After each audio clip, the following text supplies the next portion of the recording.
Bocoran aturan ojek online ada soal THR, insentif, dan poin penting ini. Pemerintah tengah menyiapkan regulasi khusus yang mengatur kesejahteraan dan perlindungan bagi para pengemudi ojek online, termasuk dalam hal bantuan hari raya atau BHR. Regulasi ini dipimpin oleh Sekretariat Negara yang bertugas mengoordinasikan proses perumusan kebijakan bersama kementerian dan lembaga terkait.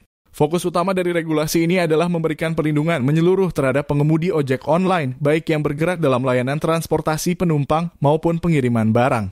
Dalam proses penyusunan aturan ini, Sekretariat Negara melibatkan berbagai sektor terkait untuk memastikan bahwa kebijakan yang dihasilkan bersifat inklusif dan mencerminkan kebutuhan nyata di lapangan.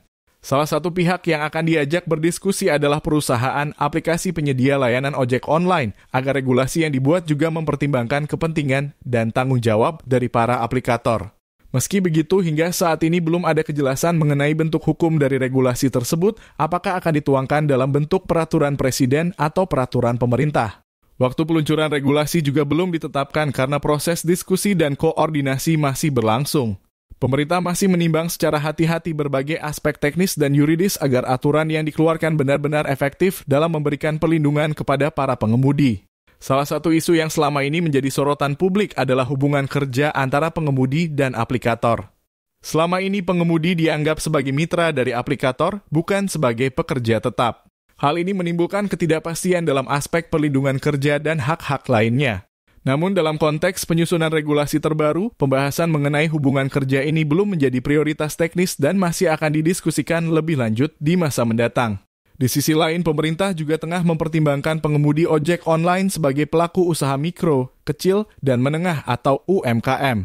Melalui pendekatan ini, pengemudi diharapkan bisa mendapatkan sejumlah insentif yang selama ini hanya dinikmati oleh pelaku UMKM, seperti subsidi BBM, akses gas LPG 3 kg, dan program kredit usaha rakyat KUR dengan bunga ringan sebesar 6%.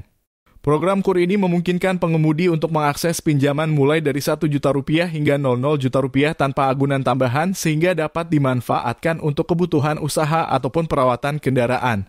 Selain itu, insentif lain yang juga dirancang adalah pengurangan pajak dengan tarif 0,5% bagi mereka yang memiliki omset di bawah Rp4,8 miliar per tahun. Pemerintah juga berencana memberikan pelatihan untuk peningkatan kapasitas dan kualitas sumber daya manusia bagi para pengemudi agar mereka dapat lebih berdaya secara ekonomi dan memiliki kemampuan manajerial yang lebih baik.